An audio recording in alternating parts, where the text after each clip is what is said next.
She thought I was some fool who couldn't understand her. I understood every word, but I chose to stay silent and watch how far their little performance would go. What I heard next made me realize I had to protect my son from the most dangerous person he's ever met. Before I tell you what happened at that dinner table, let me know in the comments. Where are you watching this from? The smell of pot roast filled my Arlington home that Friday evening. At 66, I'd perfected this recipe over decades of cooking for my late wife Sarah and our son Benjamin. Tonight felt different. I was meeting the woman my boy said he wanted to marry, a Chinese-American woman named Grace Zhang, along with her parents who'd moved here from Beijing years ago. What Benjamin didn't know, what nobody knew, was that I'd spent 15 years in military intelligence, much of it focused on Chinese communications. My Mandarin was as sharp as my English, a skill I'd kept secret even from my own family. Dad, they're here.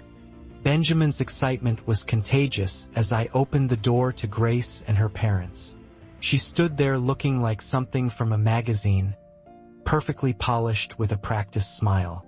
"Mr. Thorne, thank you so much for having us," Grace said, handing me a potted orchid. "Your home is absolutely lovely.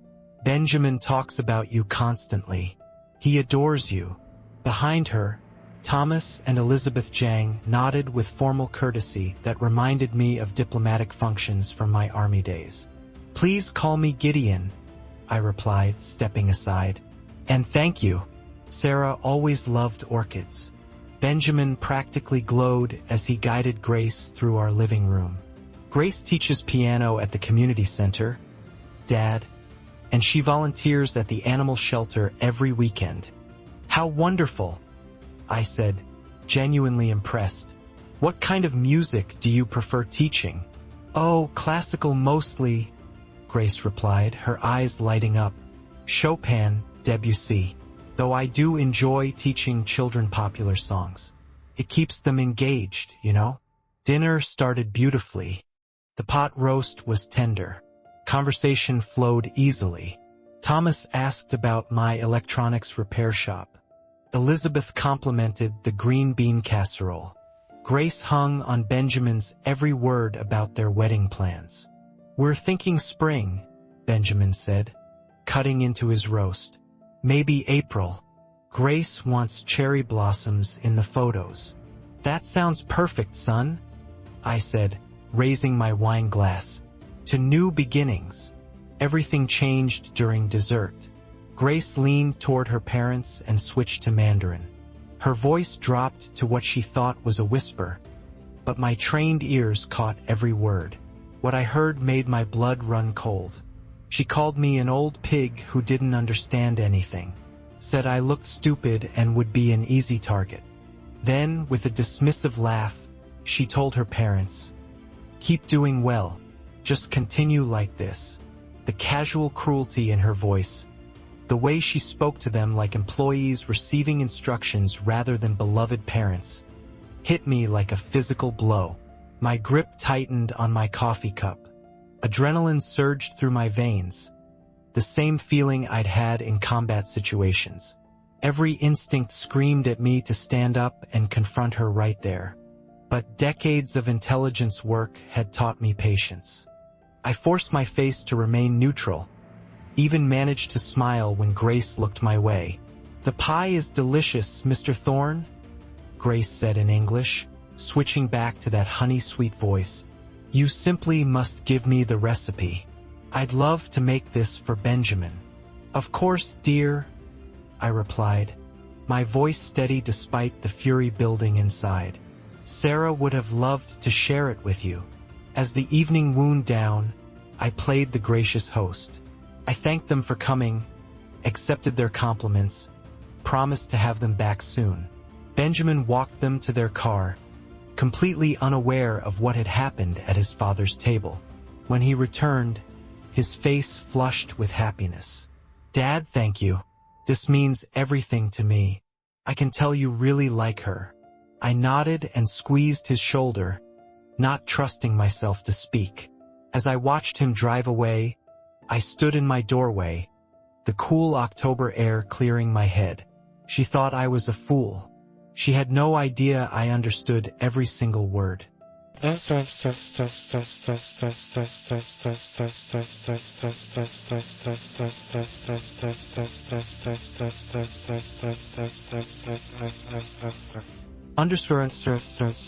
smell of old electronics and WD-40 filled my workshop behind the house, mixing with the October morning air drifting through the open garage door. I'd been tinkering with this vintage Zenith radio for the better part of an hour, but my hands moved on autopilot. Sleep had been hard to find all week. Every time I closed my eyes, I heard Grace's voice again. Old pig. Stupid. Easy target. The words echoed in my head like a broken record, each repetition stoking the fire of anger I'd been trying to contain. 30 years of marriage to Sarah had taught me patience. But this was different. This was my son's future at stake. The crunch of gravel in the driveway interrupted my brooding. Benjamin's Honda pulled up, and I watched through the window as he grabbed 2 coffee cups from the passenger seat. My boy always was thoughtful, took after his mother that way. "Morning, Dad," he called out, ducking under the half-raised garage door. His face carried that same glow it had worn all week. "Thought you might need some caffeine. You look tired." "Thanks, son." I accepted the steaming cup gratefully. "Just been working on this old radio, Mrs. Henderson's grandfather's. She wants it restored for her daughter." Benjamin perched on my workbench, careful not to disturb the scattered components. "Grace loved meeting you last week. She keeps asking when we can come back for dinner." The mention of her name sent a familiar jolt of irritation through me, but I kept my voice level. "She seems very fond of you." "She is." His smile widened. "Dad, I've never felt like this before. She makes me want to be better. You know, her parents are wonderful too. So traditional, so respectful. They remind me of Grandpa Chun from down the street when I was little." I set down my coffee cup, choosing my words carefully. "Son, sometimes people aren't who they appear to be." The change in Benjamin's expression was immediate. His shoulders stiffened, and that easy smile faded. "What do you mean by that?" "I just think you should take your time. Get to know them better before making any big decisions." "Dad, you're being unreasonable." The words came out sharper than I'd expected. "You barely gave her a chance. She was nothing but polite and gracious, and you're already finding fault." I tried a different approach. "It's not about fault, Benjamin. It's about being careful. In the service, we learn to trust our instincts." "Your instincts?" He stood abruptly, nearly knocking over his coffee. "Or your prejudices. Is this because she's Chinese? Because that's what this sounds like to me." The accusation hit like a slap. "That's not fair, and you know it." "Doi." Benjamin's voice cracked with disappointment. "Grace warned me this might happen. She said some people have trouble accepting interracial relationships, even family." Grace warned him. The manipulation was so smooth, so calculated, it took my breath away. She'd planted seeds of doubt about me before I'd even said a word. "Son, that's not what this is about." "Then what is it about, Dad? Because from where I'm standing, it looks like you've already made up your mind about the woman I love." He headed for the door, then turned back, his eyes bright with unshed tears. "I thought you'd want me to be happy. Mom would have supported me. She would have given Grace a real chance." The garage door slammed behind him, leaving me alone with the smell of motor oil and my own regrets. Through the window, I watched his car disappear down the street, taking with it any hope of an easy solution. I picked up the radio again, my hands steadier now despite the turmoil in my chest. Sarah's picture smiled at me from the workbench, my compass for 35 years of marriage, silent now when I needed her wisdom most. But I knew what she'd say. She'd tell me to protect our boy no matter the cost. If words wouldn't convince him, evidence would. And I knew exactly who to call. Under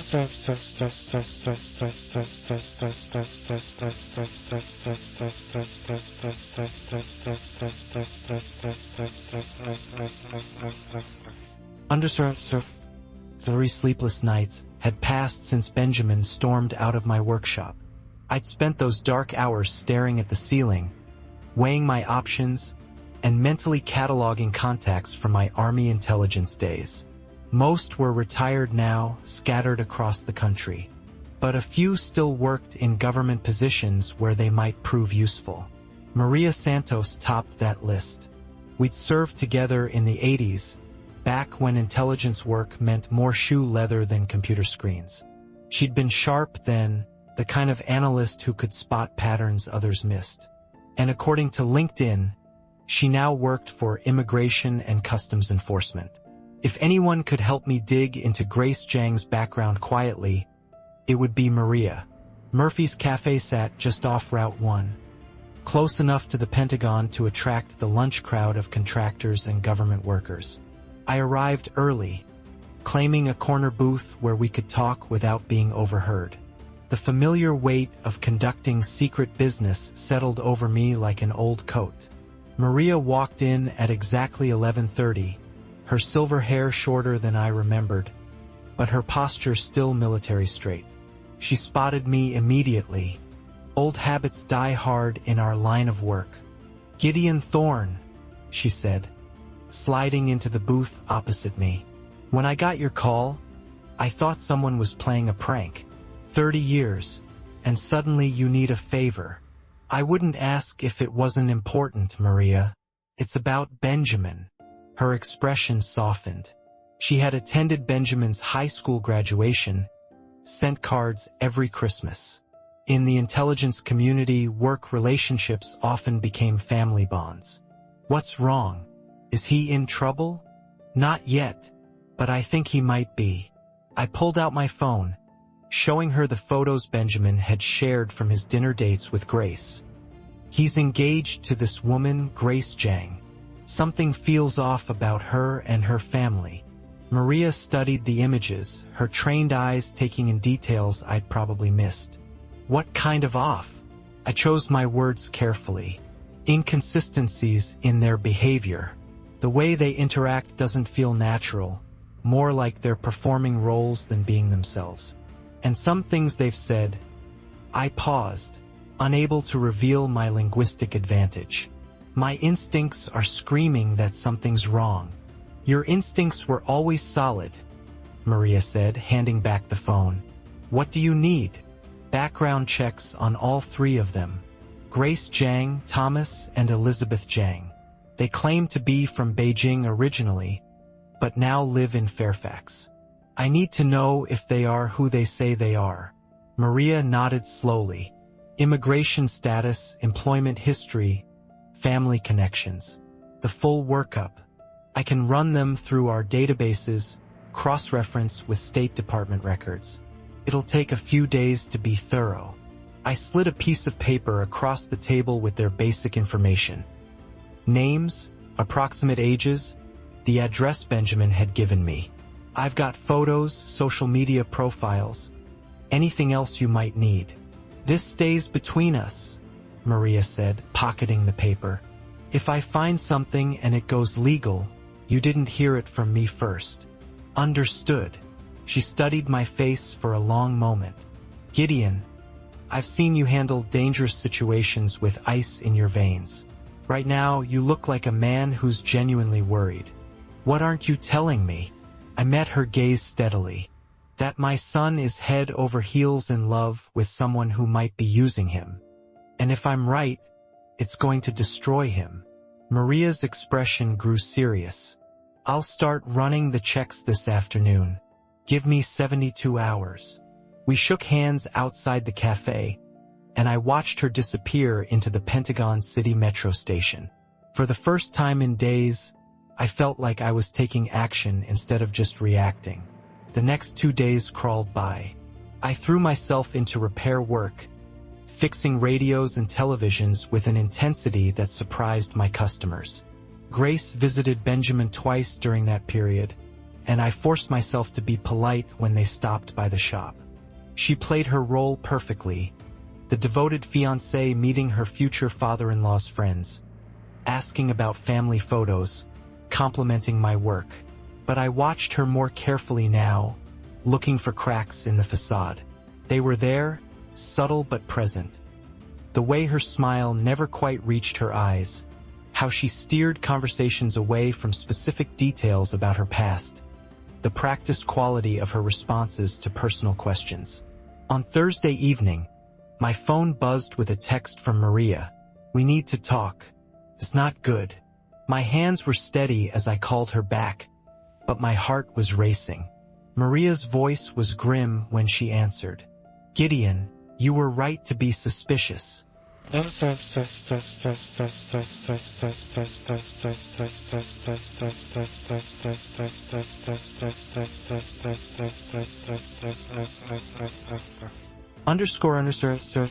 Maria's call came at 7:30 Friday morning, jarring me from the first decent sleep I'd managed all week. "We need to meet immediately," she said without preamble. "Not Murphy's, somewhere more private." The parking garage behind the Marriott on Jefferson Davis Highway.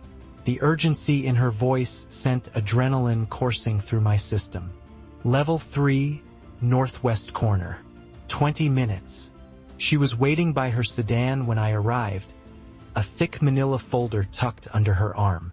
Her face carried the grim expression I remembered from briefings that had gone sideways. "Get in," she said, sliding into my truck. "We need to talk where no one can overhear us." Maria opened the folder, revealing documents and photographs that made my stomach clench. "Gideon, your instincts were dead on. Grace Zhang isn't who she claims to be." She handed me an ICE database search result. "Her real name is Xu Min. Grace Zhang is a fake identity she's been using for 8 months. The photograph showed the same face I'd seen across my dinner table, but the name beneath was completely different. How? Identity theft. The real Grace Zhang died in a car accident in California last year. Somehow Xu Min got her documents and assumed her identity. The next revelation hit harder. Maria showed me printouts from Arlington Community Theater's website. Headshots for Thomas Thompson and Elizabeth Miller, listed under Cultural Family Package. Ideal for ceremonies, community events, and immigration photos. "They're not her parents," I said, the words feeling surreal. "Professional actors. We contacted them. They admitted being hired by Xu Min for $500 each to play her parents. The engagement photos Benjamin showed me. Rental studio in San Francisco. Same backdrop we found in 4 other sample portfolios online. She's done this before, Gideon." The final revelation was devastating. Maria handed me a marriage certificate translated from Chinese. Xu Min is currently married to Li Wei in Guangzhou, China. 3 years. Legally valid. She never divorced him. I stared at the document. Marriage fraud. Among other things. Immigration fraud, identity theft, conspiracy. Federal crime territory. If she marries Benjamin, she could face 10 years in prison and permanent deportation. And Benjamin? If he's truly unaware, he's a victim. But if authorities think he's involved... Maria's expression was grave. He could face charges too. I organized the documents with military precision. The evidence painted a picture of calculated deception that made my blood run cold. What's our next move? Officially, I report this to my supervisors. This suggests a larger operation. Maria paused. Unofficially, you need to protect Benjamin. Get him away from her before this explodes. He won't listen. He thinks I'm prejudiced. Then you need proof he can't ignore. Maria gathered the documents. I can give you copies, but once this goes official, it moves fast. Federal prosecutors don't mess around with immigration fraud. I accepted the folder, its weight feeling heavier than it should. How long do we have? Maybe a week before the investigation becomes official. Maria prepared to leave, placing a hand on my shoulder. I'm sorry, Gideon. I know this isn't what you wanted to find. She was right. Part of me had hoped my suspicions were wrong, that Grace was simply a young woman with poor social skills or cultural differences I'd misinterpreted. But the evidence was clear. Looking at the documents spread across the table, I realized this was bigger than I thought.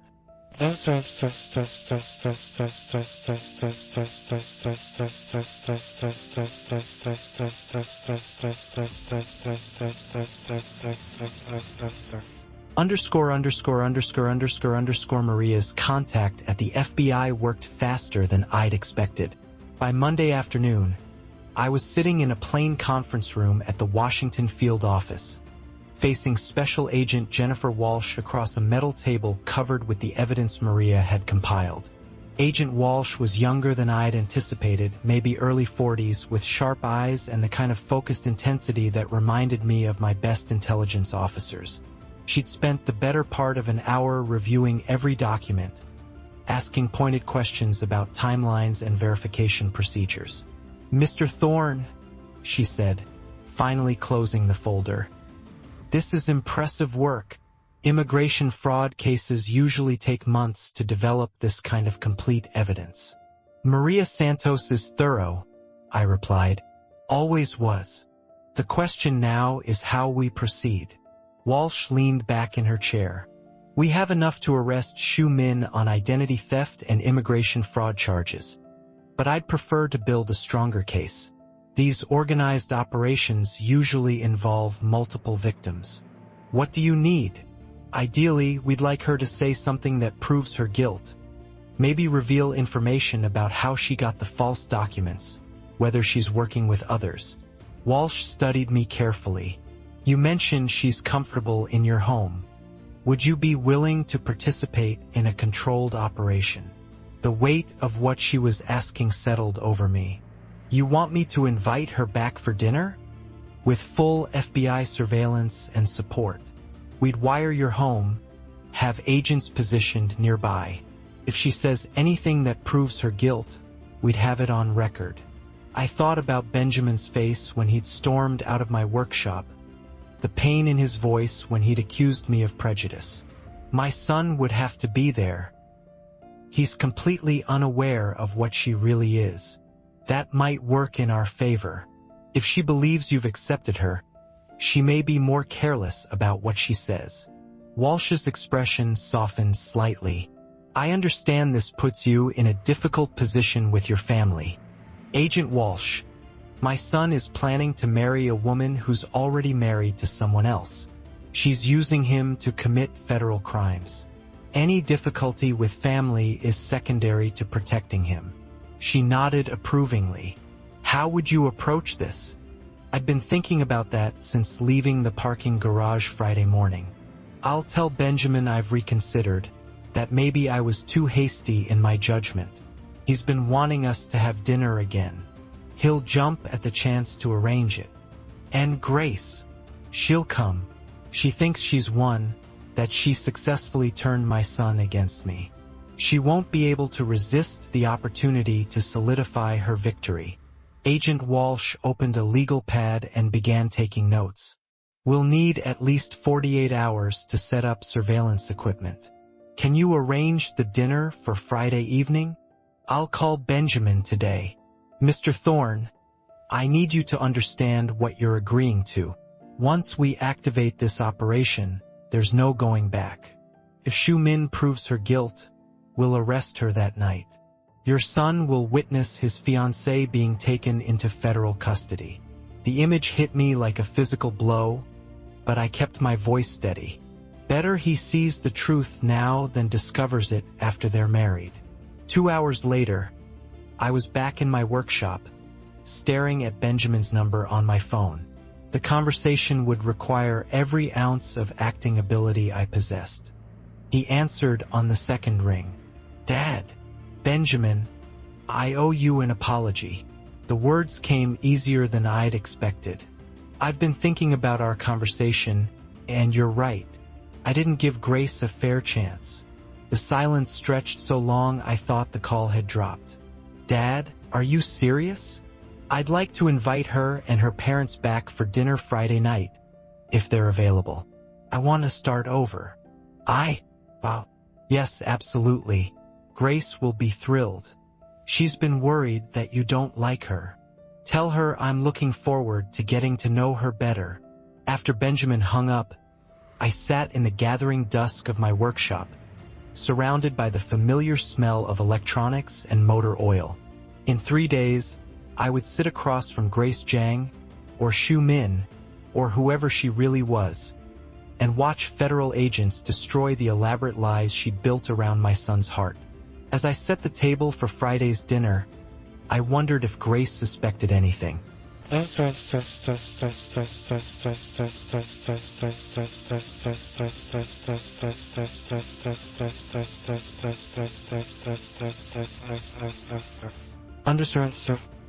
Friday evening arrived with the crisp clarity of an October night. Grace and her parents appeared at my door at exactly 6:30, punctual as always. She carried a bouquet of white roses. Thomas wore a freshly pressed suit, and Elizabeth had brought homemade cookies in a decorative tin.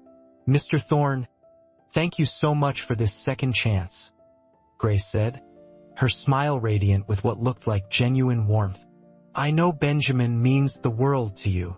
Please come in, I replied, accepting the flowers. The wire taped to my chest felt heavy beneath my shirt, but my voice remained steady. I'm looking forward to getting to know you better. Benjamin practically glowed as he helped them with their coats. The relief on his face was almost unbearable. My son truly believed we were healing our family rift. Dinner progressed smoothly. I'd prepared the same menu as our first meeting: pot roast, mashed potatoes, green beans.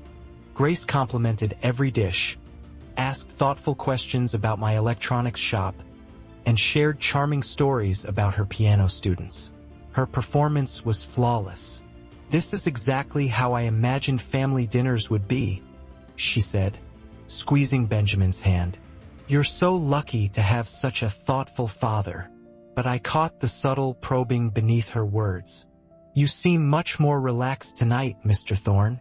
I was worried after our first meeting that I'd somehow offended you. Not at all, I assured her. Sometimes first impressions can be misleading. As we moved to dessert, apple pie again, I felt the familiar weight of approaching action. Agent Walsh would be positioned outside, waiting for my signal. Grace, I said, setting down my coffee cup. I've been thinking about our first dinner together. She tilted her head, suddenly cautious. Oh, I hope it was pleasant for you. I switched to Mandarin without warning. Did you really think I couldn't understand? The change in Grace was instant. Her face drained of color. Her hand froze halfway to her mouth. What did you just say? You called me an old pig, said I was stupid and an easy target. Benjamin's fork clattered against his plate. Dad, wait, you speak Mandarin? How do you know what she said? Because Grace isn't her real name. I kept my voice level professional. Her real name is Xu Min. Benjamin, he's lying. Grace's composure cracked, desperation bleeding through. Don't listen to him. She's already married, I continued, has been for 3 years to a man named Li Wei in Guangzhou. Thomas and Elizabeth aren't her parents. They're actors. Thomas shot to his feet, his chair scraping loudly. This is insane. We're leaving right now. Sit down, Mr. Thompson, I said calmly. Arlington Community Theater, right? 500 each to play loving parents. Benjamin's voice came out broken. Dad, you speak Chinese. Why didn't you ever tell me? Military intelligence, son. I learned it 30 years ago. I watched his world crumble in real time. "I've been investigating your fiancé for 2 weeks." Grace grabbed Benjamin's arm frantically. "Please, he's trying to destroy us because he's jealous. He can't stand that you love someone more than him." The doorbell rang at exactly 8 p.m. Agent Walsh entered with 2 backup agents, their badges clearly visible. The professionalism of their entrance was both reassuring and terrifying. "Shu Min," Agent Walsh said, her voice carrying absolute authority. "You're under federal investigation for immigration fraud, identity theft, and conspiracy." Grace's scream pierced the air. "This is entrapment. You set me up." "Yes," I said quietly. "I did." Elizabeth collapsed into her chair, tears streaming. "We're just actors. She paid us $500 each. We didn't know it was illegal." Grace whirled on me, her mask finally falling away completely. "You think you've won, old man?" "I think I've protected my son."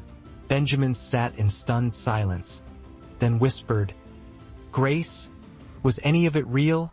She tried to run then, bolting toward the kitchen door, but Agent Walsh's backup was waiting. The handcuffs clicked with mechanical precision as they read her rights. Grace cursed in rapid Mandarin, words I understood but wouldn't repeat. Benjamin remained motionless in his chair, hands shaking, staring at the empty space where his future had been sitting moments before. As the FBI car pulled away, Benjamin looked at me with eyes I'd never seen before. The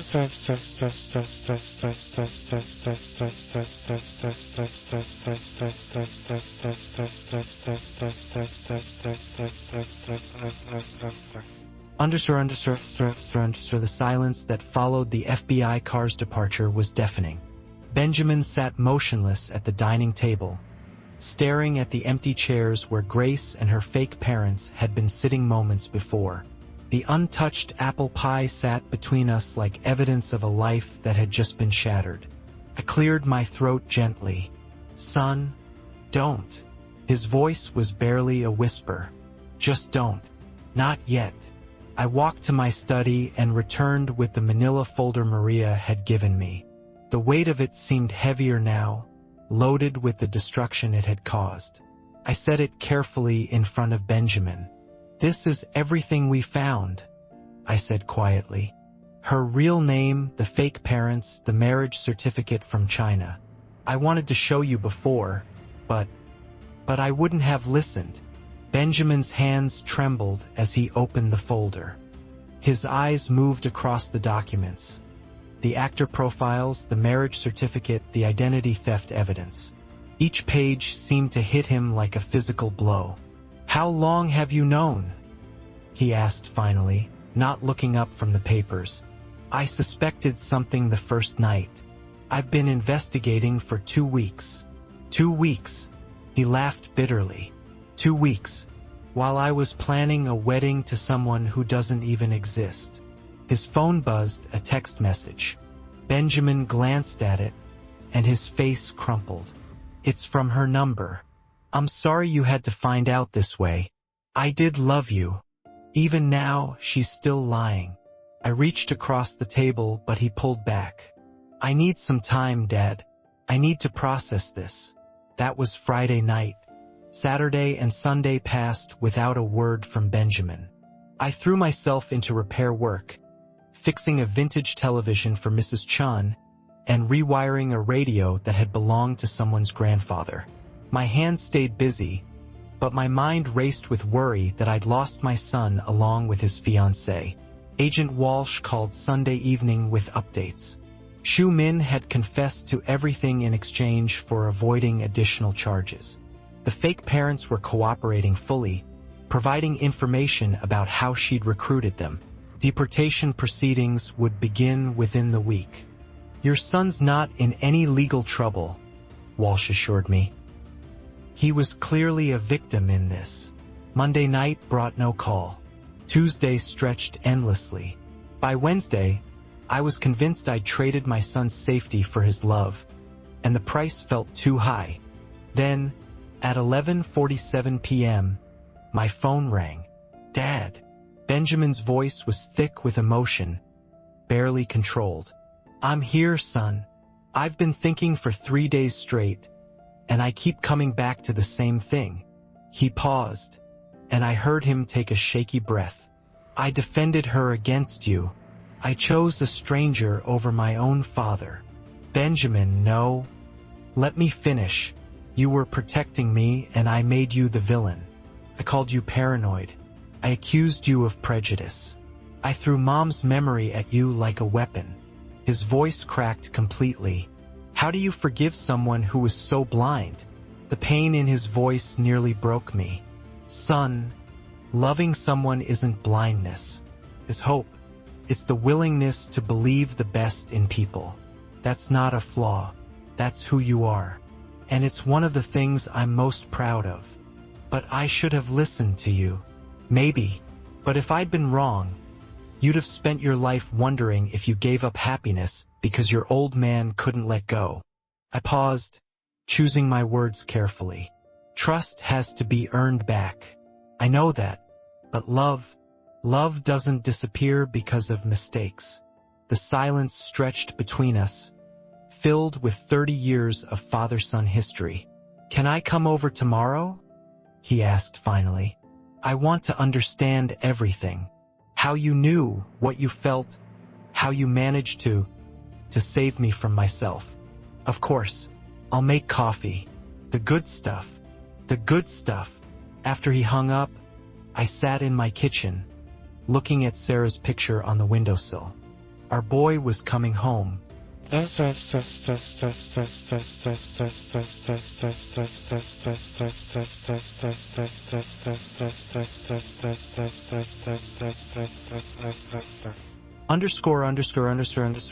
next evening, Benjamin arrived with takeout Chinese food, a gesture that would have been impossible a week ago. We spread the evidence across the dining table, and I walked him through every step of the investigation. He asked hard questions, and I gave honest answers. As we finished the lo mein, Benjamin leaned back in his chair and studied me with new eyes. "Dad, I need to ask you something. How did you stay so calm through all this?"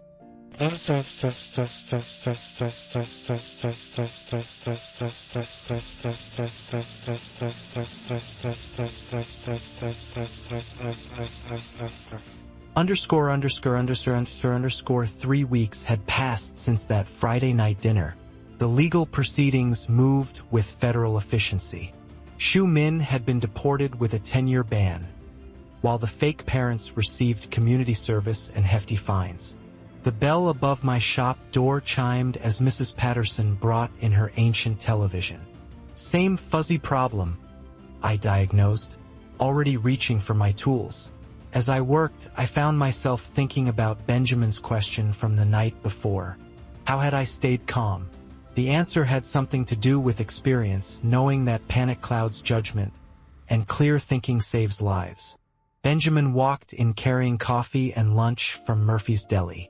These visits had become routine over the past week, comfortable rituals that reminded me of when he was 12. "How's work going?" I asked. "Good. Actually, great." He paused thoughtfully. "I've been thinking about what you said about trusting instincts. There's this new project manager, and something about her felt rehearsed. What did you do?" I asked more questions, dug deeper into her references. Turns out her last 3 jobs ended under questionable circumstances. Benjamin smiled. 6 months ago, I would have ignored that feeling. The pride I felt was overwhelming.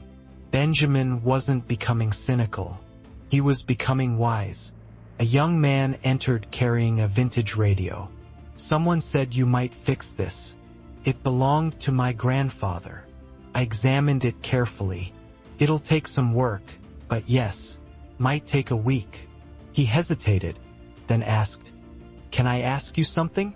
My girlfriend wants to move in together, but something feels rushed. She's pushing hard, and I can't shake the feeling I'm missing something." Benjamin and I exchanged a look. "Trust that feeling," I said gently. "When someone's rushing you toward a big decision, Ask yourself why the timing matters so much to them. After he left, Benjamin shook his head. Does this happen often? Relationship advice in an electronics shop. More than you'd think. Some kinds of knowledge only come from living through things.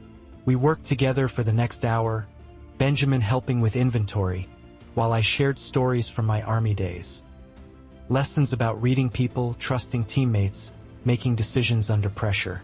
As afternoon wound down, Benjamin prepared to leave. At the door, he turned back. Dad, thank you.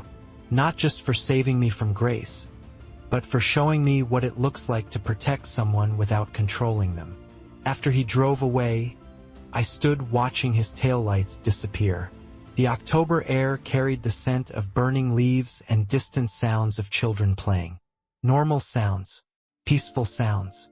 Inside, I walked to Sarah's photograph on the kitchen windowsill.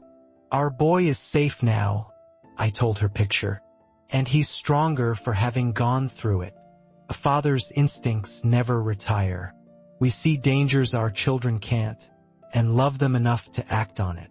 Sometimes that means letting them make mistakes, and sometimes it means stepping in when the stakes are too high. The trick is knowing the difference. I turned off the shop lights, already looking forward to Sunday dinner with Benjamin. Next time someone tried to deceive him, he'd know what to look for. Looking back on this journey, I realized that betrayal stories like mine aren't just about deception. They're about the strength we find when everything we thought we knew crumbles around us. This true story taught me that a father's love isn't measured by how much we trust, but by how far we'll go to protect what matters most. God gave us instincts for a reason. When something feels wrong, when the pieces don't quite fit, that's not paranoia. That's divine wisdom whispering through experience.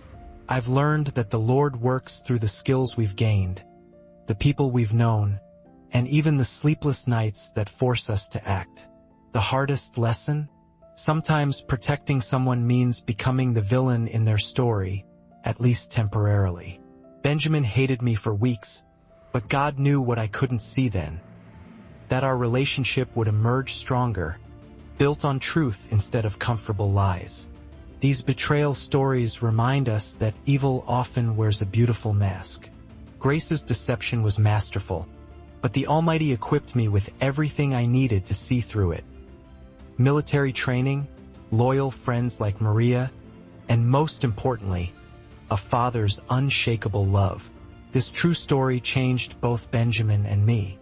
He's more careful now, but not cynical. He's learned to trust his instincts while keeping his heart open. As for me, I've discovered that sometimes the greatest act of love is refusing to let someone you care about destroy themselves, even when they beg you to step aside. The truth is, we're all vulnerable to deception when we want something badly enough. But God places people in our lives, parents, friends, mentors, who can see what we cannot. The wise person listens. The foolish one pushes them away. Every father reading this knows the weight of protecting their children from dangers they can't see. It's a sacred responsibility that doesn't end when they turn 18, or get engaged, or start their own lives. If this story touched your heart, please share your thoughts in the comments below. Have you ever had to make a difficult choice to protect someone you love? Share this video with parents who understand that love sometimes means saying the hard things. And don't forget to subscribe for more real stories about family, courage, and the wisdom that comes from never giving up on the people who matter most.